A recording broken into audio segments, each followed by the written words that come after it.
Hey guys, what's up? So, welcome back to another video and welcome sa aking buong gabing pagbablog.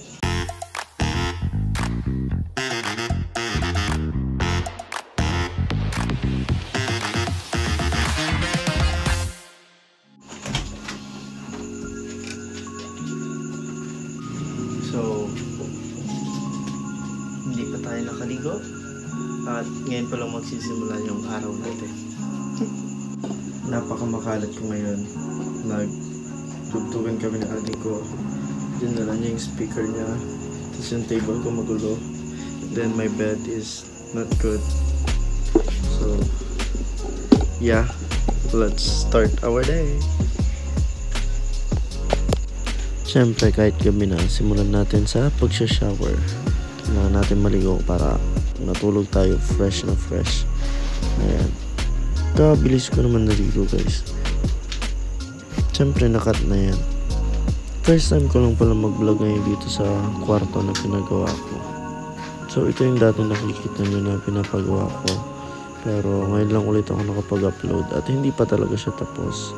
So marami pa tayong kailangan gawin dito. Pero dito na rin ako nag-stay. Para at least meron nang tumao dito. Ayan, ayun na. Magsisimula na tayong mag-ayos-ayos dito sa ating kwarto. Para naman matino tayo tignan. Simulan muna natin dito sa aking bed. Ayan, pagpag muna itong mga unan. At ayan, kung mapapansin nyo, hindi pa match mga colors natin. Kasi may mga binibili akong mga punda. Tapos nagbi-mix, tapos may mga unan na gusto rin yung kapatid ko. Kaya ayan. So ito na lang muna yung bedsheet natin. Saka na lang pagtapos na yung kwarto. Nag-spray din ako ng alcohol. Tapos meron akong mix dyan ng essential oil. Tapos ng dami. Para may mist yung ano natin. Ating higaan. Ewan ko, pero gusto ko. Ewan ko kung ganun din ginagawa niya. Ayan. So, pinapaaraw ko din naman yung mga unang ko. Pero pag mga ganitong, gusto ko medyo, malamig kasi sa pakiramdam. After ko dyan, naglagay na mga natuping damit dito sa drawer natin. Ayan guys. Kung hindi na magkasya, problema ko talaga guys. Gusto ko magbawas. Gusto ko magdagdag ng mga bagong damit. Pero gusto ko bawasan yung mga dati mo. Yung mga tinan kasi ako nasusuot. Hindi dahil sa tumaba ako, pero parang ayaw ko na kasi nasusuot. So, ayun. Ayaw ko ng super dami ng damit na. Pero may mga gusto akong bago.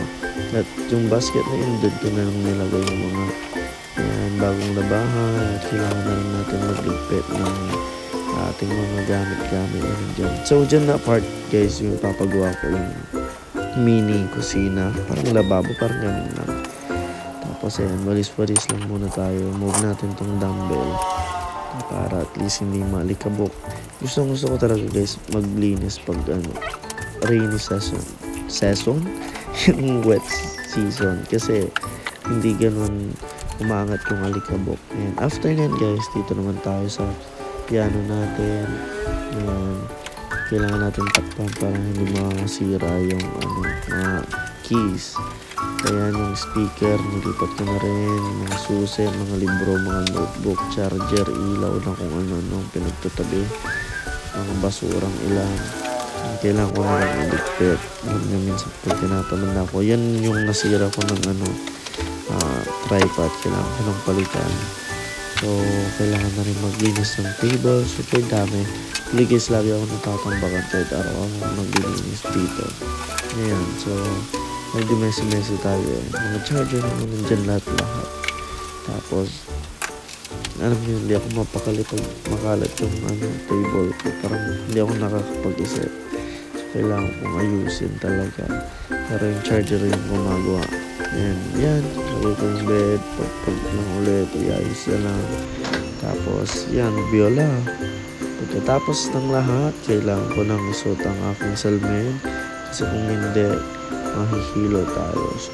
So, ayan, kahit pa paano naging productive tayo ngayong gabi. Thanks for watching guys. Bye-bye!